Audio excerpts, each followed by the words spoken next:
الحمدللہ رب العالمین والصلاة والسلام علی رسولہ الکریم اما بعد۔ معزز سامعین و ناظرین، دعویٰ اکیڈمی کے دروس قرآن کے سلسلے میں آج ہم قرآن مجید کے 24ویں پارے پہ گفتگو کریں گے اور چند منتخب مقامات میں ہم یہ جاننے کی کوشش کریں گے کہ اللہ رب العالمین نے ہماری تربیت، ہماری ہدایت اور رہنمائی کے لیے ہمیں اس جز میں، اس قرآن کے حصے میں ہمارے لیے کیا احکامات ہیں۔ 24واں پارہ جن صورتوں پہ مشتمل ہے ان میں سورۃ الزمر کا بقیہ حصہ، سورۃ المؤمن اور سورۃ حامیم السجدہ شامل ہیں۔ ان تمام صورتوں میں جس چیز پہ اللہ رب العالمین نے بہت زیادہ انسان کی توجہ دلائی ہے اور جن امور کو اور جن موضوعات کو بہت زیادہ ذکر فرمایا ہے، ان میں ایمان اور عقائد کے حوالے سے جو امور ہیں ان کا کثرت سے تذکرہ فرمایا ہے۔ اسی طرح سورۃ الزمر میں بھی اللہ رب العالمین نے انسان کی جن چیزوں کی طرف زیادہ توجہ دلائی ہے ان میں ایمان اور عقیدے کے امور ہیں، بالخصوص اللہ رب العالمین کی توحید کا مسئلہ ہے، اور اسی طرح قیامت والے دن دوبارہ اٹھائے جانے کا ایک ایمان کا مسئلہ ہے، اور اسی طرح آخرت ہے، حساب ہے، جزا اور سزا ہے۔ تو یہ تمام عقائد سے متعلقہ امور، ان ساری چیزوں کا اللہ رب العالمین نے اس صورت میں تفصیل سے ذکر فرمایا ہے۔ تو اس پارے کے آغاز میں ہی اللہ رب العالمین نے ایک سوال کے ذریعے انسان کی توجہ اس چیز کی طرف دلائی ہے کہ اس کائنات کو پیدا کرنے والی ذات اگر اللہ تعالی ہے تو اس کائنات میں اگر کوئی ایسی ذات ہے جو معبود برحق ہے تو وہ بھی صرف اللہ رب العالمین کی ذات ہے اور اس کے ساتھ کوئی ذات اور شریک نہیں ہے۔ تو سوال یہ اللہ رب العالمین نے کیا ہے، رسول اللہ صلی اللہ علیہ وسلم کو مخاطب کرتے ہوئے ارشاد فرمایا کہ وَلَئِن سَأَلْتَهُمْ مَنْ خَلَقَ السَّمَاوَاتِ وَالْأَرْضَ لَيَقُولُنَّ اللَّهُ، اگر آپ ان سے یہ سوال کریں کہ اس زمین و آسمان کو، اس کائنات کو کس نے پیدا کیا ہے، تو یقیناً یہی کہیں گے کہ یہ سب کچھ اللہ نے ہی پیدا کیا ہے۔ تو آپ ان سے یہ پوچھیں کہ اگر یہ سارا کچھ، سب کچھ اللہ نے ہی پیدا کیا ہے تو جنہیں تم معبود سمجھتے ہو ان کا کیا کردار ہے؟ کیا ان میں اتنی طاقت ہے کہ اگر اللہ مجھے کوئی نقصان دینا چاہے تو یہ روک لیں، یا اللہ اگر مجھے کوئی فائدہ دینا چاہیں تو یہ فائدہ روک لیں؟ کیا ان میں اتنی طاقت ہے؟ جب ان میں اتنی طاقت نہیں ہے، وہ اس چیز پہ قدرت نہیں رکھتے، تو تم کس لیے اللہ کے ساتھ انہیں شریک کرتے ہو؟ تو اس مثال سے ہمیں عقیدہ توحید اللہ رب العالمین نے سمجھایا ہے کہ یہ ساری کائنات اور اس کا نظام، اس کو پیدا کرنے والی ذات بھی صرف اور صرف اللہ رب العالمین ہے، اور اس ساری کائنات کے نظام کو چلانے والی ذات بھی صرف اور صرف اللہ رب العالمین ہے، اللہ کے ساتھ اور کوئی شریک نہیں ہے۔ اسی طرح اللہ رب العالمین نے جو لوگ اللہ کے ساتھ کسی دوسری چیزوں کو بھی شریک کرتے ہیں، جو مشرک ہیں، اللہ رب العالمین نے ان کی ایک کیفیت اور ایک نشانی ذکر فرمائی ہے کہ انہیں ایک یہ چیز، ان کی عقل میں یہ چیز نہیں آتی کہ ایسا کیسا ممکن ہے کہ اس کائنات، پوری کائنات کے نظام کو بنانے والی ذات بھی ایک ہی ہو اور چلانے والی ذات بھی ایک ہی ہو۔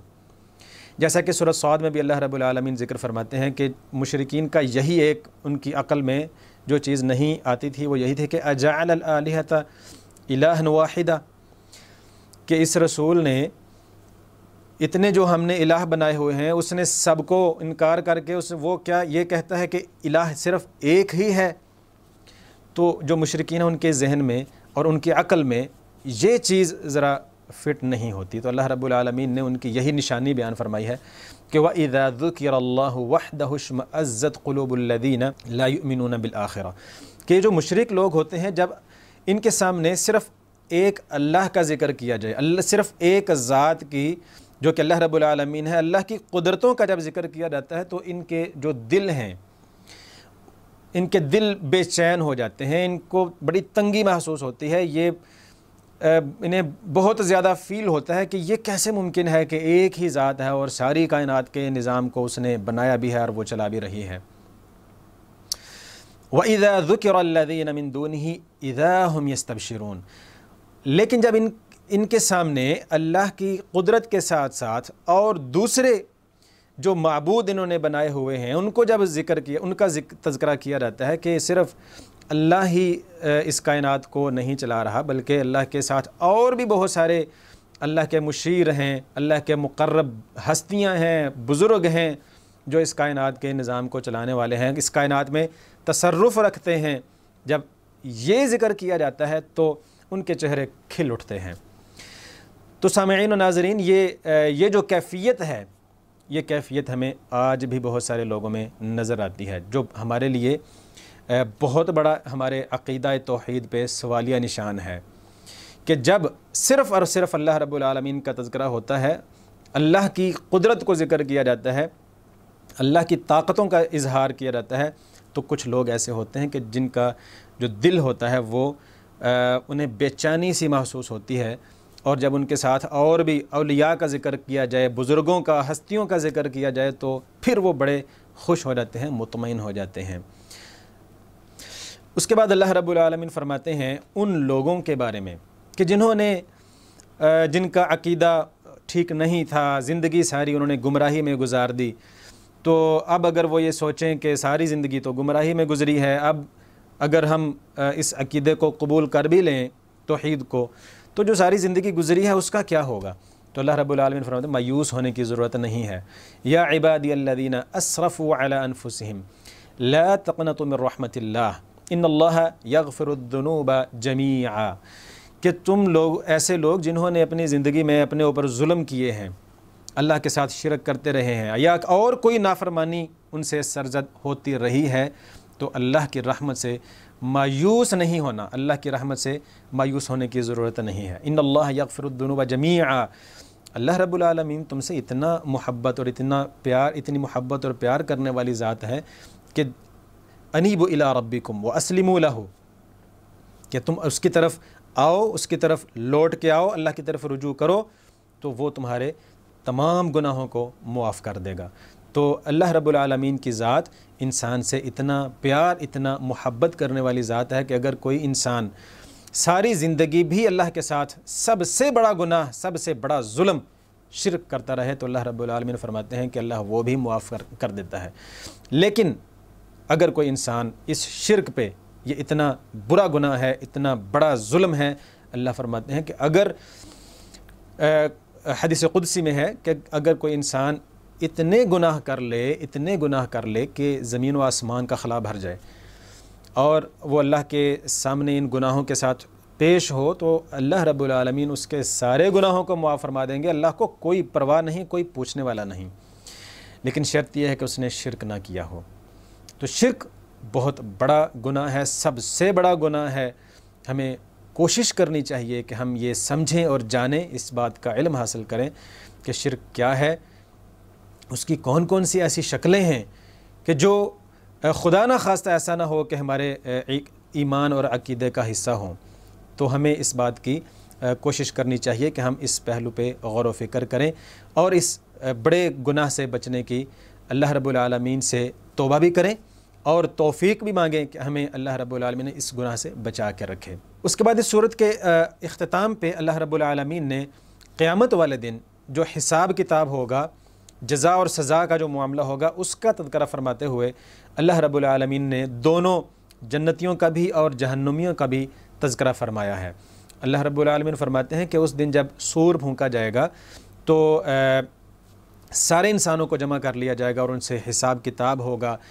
جنت والے جنت میں چلے جائیں گے اور جہنم والے جہنم میں چلے جائیں گے۔ اور اللہ رب العالمین فرماتے ہیں کہ وَوُفِّيَتْ كُلُّ نَفْسٍ مَا عَمِلَتْ، کہ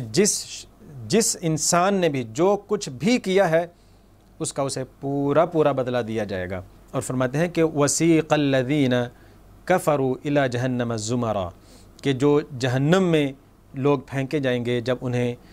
فرشتے لے کے جا رہے ہوں گے تو فرشتے ان سے پوچھیں گے کہ کیا تمہارے پاس اللہ نے رسول نہیں بھیجے تھے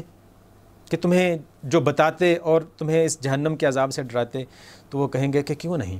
اللہ نے ہمارے پاس رسول بھیجے تھے، اور انہوں نے ہمیں کھول کے ساری چیزیں بتائی تھیں، انہوں نے کمی نہیں کی،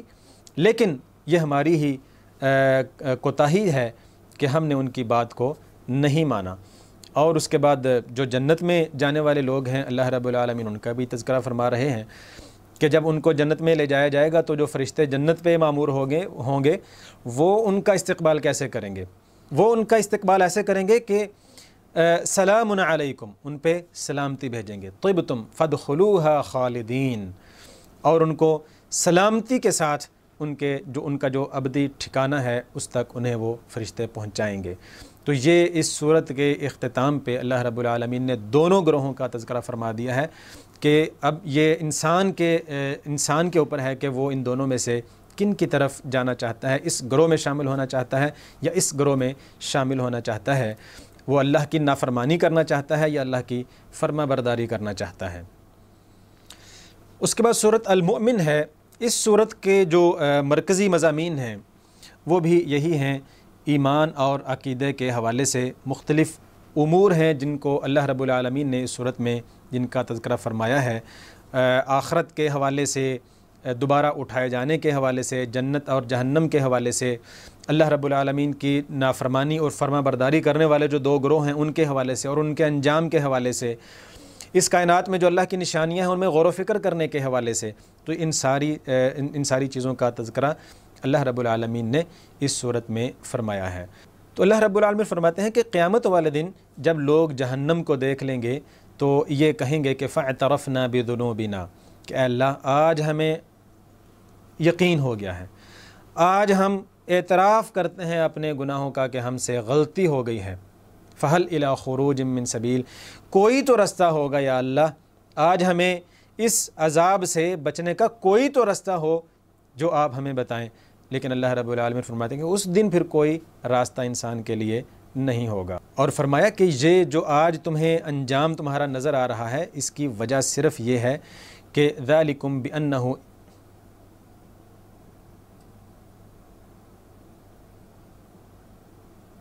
اور اللہ رب العالمین فرماتے ہیں کہ آج جو تمہارا انجام تمہیں نظر آ رہا ہے اس کی وجہ یہی تمہارا شرک ہے۔ یہ تمہارا جو شرک تھا کہ جب تمہیں صرف ایک اللہ کی دعوت دی جاتی تھی کفرتم، تو تم اس کا انکار کر دیتے تھے، اور جب تمہیں اس کے ساتھ کسی دوسرے کو ملا کے جب دعوت دی جاتی تھی یا کہا جاتا تھا کسی دوسرے کو ملایا جاتا تھا تو تم اس پہ ایمان لے آتے تھے۔ یہ جو تمہارا شرک کا جو رویہ تھا،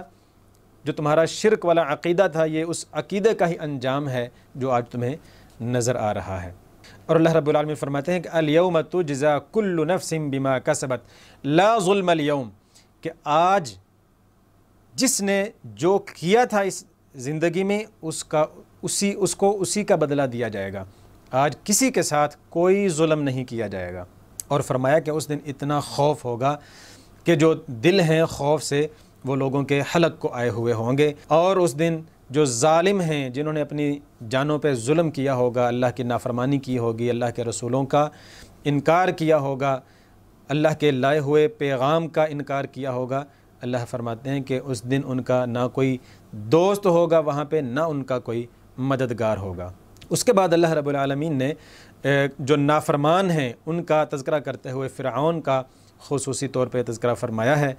کہ وہ جو فرعون تھا اس میں بھی یہی اس کی عادت تھی، اس کا رویہ بھی اسی طرح کا تھا۔ جو آج تمہیں رویہ ایمان لانے سے روک رہا ہے، تمہارے اندر جو تکبر ہے جو تمہیں روک رہا ہے، اس نے بھی یہی غلطی کی تھی، اس کا رویہ بھی یہی تھا۔ تو اللہ رب العالمین نے اس کا بھی تفصیل سے آگے ذکر فرمایا ہے کہ اس نے بھی موسیٰ علیہ السلام کی جو دعوت کو ٹھکرایا تھا، اسی لیے ٹھکرایا تھا کہ اس کے اندر تکبر تھا، اسے غرور تھا اس کے اندر، جس نے اس کو ایمان لانے سے روکے رکھا تھا۔ اس اگلی آیات میں اللہ رب العالمین نے جو جہنم کے قیامت کے دن جب جہنمیوں کو جہنم میں بھیج دیا جائے گا تو جو جہنم میں جانے والے لوگ ہیں ان میں ایک جھگڑا ہوگا، اس کا تذکرہ فرمایا ہے۔ ہمارے لیے اس میں بہت زیادہ عبرت ہے کہ جو کمزور لوگ ہوتے ہیں، جو ہمیشہ جو طاقتور لوگ ہوتے ہیں ان کو فالو کرتے ہیں، ان کی پیروی کرتے ہیں، ان کی بات مانتے ہیں، وہ ان کو دیکھتے رہتے ہیں کہ جب اگر یہ کسی بات کو مانیں گے تو ہم بھی ان کو فالو کر لیں گے، ان کو مانیں گے۔ تو قیامت والے دن یہ جو لوگ ہوں گے یہ آپس میں جھگڑا کریں گے۔ جو کمزور لوگ ہوں گے وہ ان طاقتور لوگوں سے یہ کہیں گے کہ تمہاری وجہ سے آج ہمیں یہ دن دیکھنا پڑ رہا ہے، تو آج تم ہماری کچھ مدد کرو، کوئی ہماری جو آگ جس میں ہم جل رہے ہیں کچھ اس میں کمی لانے کا سوچو، اس کا کوئی آج ہماری مدد کرو۔ تو وہ آگے سے یہ جواب دیں گے کہ بھئی آج یہاں پہ کوئی کسی کی مدد نہیں کر سکتا، انا کل فیہا۔ پھر وہ جو جہنمی ہوں گے وہ فرشتوں سے یہ کہیں گے کہ آپ ہی اللہ کے حضور ہماری سفارش کیجئے کہ آج یہ جو ہم جس مصیبت میں ہیں، جو عذاب ہمیں دیا جا رہا ہے، اس عذاب میں کوئی کمی آئے۔ تو وہ فرشتے کیا جواب دیں گے؟ وہ بھی یہی کہیں گے کہ کیا تمہارے پاس اللہ نے رسول نہیں بھیجے تھے جو تمہیں یہ سارا جنہوں نے بتایا ہو کہ یہ زندگی کیسے گزارنی ہے اور اللہ کی نافرمانی نہیں کرنی، اللہ کی فرما برداری کرنی ہے۔ نافرمانی والے کام کون سے ہیں، فرما برداری والے کام کون سے ہیں؟ کیا رسول نے تمہیں نہیں بتایا تھا؟ کیا اس دن کے بارے میں نہیں بتایا تھا کہ اس دن تم سے اس دن زندگی کا حساب لیا جائے گا، اور اگر کسی نے اللہ کی نافرمانی کی ہوگی تو اس کی یہ سزا ہوگی؟ کیا یہ ساری چیزیں نہیں بتائی تھیں؟ تو وہ یہی کہیں گے کہ کیوں نہیں بتایا، بتانے والوں نے تو سارا بتایا تھا۔ تو وہ یہی کہیں گے کہ فدعو، پھر اب خود ہی تم اللہ کو پکارو، اللہ سے اس عذاب سے بچنے کی، نکلنے کی خود ہی تم پھر اللہ سے دعا کرو۔ تو اللہ رب العالمین فرماتے ہیں کہ وما دعاء الکافرین الا فی ضلال، کہ اس دن جو کافر لوگ ہیں ان کی جو دعا ہوگی، اس دعا کا اس دن انہیں کوئی فائدہ نہیں ہوگا۔ اس کے بعد سورۃ حامیم السجدہ ہے۔ اس سورت کا جو مرکزی مضمون ہے وہ بھی یہی ہے، ایمان اور عقیدہ توحید اور قیامت والے دن کے حوالے سے جو امور ہیں ان کا تذکرہ، حساب اور جزا اور جنت اور جہنم، ان ساری چیزوں کا اللہ رب العالمین نے اس صورت میں بھی تذکرہ فرمایا ہے۔ اسی طرح اس کائنات میں اللہ کی جو نشانیاں ہیں ان کا بھی اللہ رب العالمین نے تذکرہ فرمایا ہے، اور یہ دعوت دی ہے کہ ان نشانیوں میں غور و فکر کرو تاکہ تمہیں اللہ کا پتہ چلے، اللہ کا علم حاصل ہو، اللہ کی معرفت حاصل ہو، اللہ پہ ایمان اور یقین تمہارا مضبوط ہو۔ تو اللہ رب العالمین اس صورت میں قیامت کے جو احوال ہیں ان میں سے جو حساب ہوگا اس کا ذکر فرماتے ہوئے اللہ رب العالمین فرماتے ہیں کہ اس دن جب لوگوں کو اکٹھا کیا جائے گا تو جن لوگوں نے اپنی جانوں پہ ظلم کیا ہوگا ان کے جو اعضاء ہوں گے وہ ان کے خلاف گواہی دیں گے، تو وہ اپنے اعضاء کو یہ کہیں گے کہ تمہیں آج کیا ہو گیا ہے، تم ہمارے خلاف گواہی کیوں دے رہے ہو؟ تو وہ ایسا دن ہوگا کہ اس دن انسان کے لیے جھوٹ بولنا بالکل ممکن نہیں ہوگا۔ اگر انسان زبان سے جھوٹ بولنے کی کوشش بھی کرے گا تو جن اعضاء کے ذریعے اس نے اللہ کی نافرمانی کی ہوگی وہ تمام اعضاء بول بول کے گواہی دیں گے کہ اللہ اس انسان نے میرے ذریعے آپ کی یہ نافرمانی کی تھی۔ تو اللہ رب العالمین فرماتے ہیں کہ تم جو اس دنیا میں تم نے جو غفلت کی زندگی گزاری ہے اس کی ایک وجہ یہ ہے کہ تم نے یہ گمان کر لیا تھا کہ اللہ بہت ساری چیزوں کو اللہ جاننے والا نہیں ہے۔ تم نے یہ سوچ لیا تھا کہ ایسا کیسے ممکن ہے کہ میری ہر چیز کو اللہ جاننے والا ہو، اس کا حساب کتاب کرنے والا ہو، ایسا تو ممکن نہیں ہے۔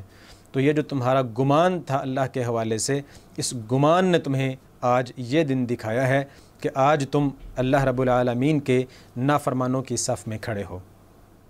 اس اگلی آیات میں اللہ رب العالمین فرماتے ہیں کہ لا تستوی الحسنۃ ولا السیئۃ، کہ جو اچھائی اور برائی یہ دو چیزیں کبھی بھی برابر نہیں ہو سکتی، اور حکم دیا کہ ادفع باللتی ہی احسن، اگر تمہارے ساتھ کوئی برائی کرتا ہے تو تمہیں کیا کرنا چاہیے؟ ادفع باللتی ہی احسن، جو اچھا رویہ ہے تمہیں اس کا اظہار کرنا چاہیے۔ اس کا نتیجہ کیا ہوگا؟ فَإِذَا الَّذِي بَيْنَكَ وَبَيْنَهُ عَدَاوَةٌ كَأَنَّهُ وَلِيٌّ حَمِيمٌ، اگر تمہاری اس کے ساتھ کوئی دشمنی بھی ہوگی تو اس اچھے اور بہتر رویے کی وجہ سے یقیناً وہ تمہارا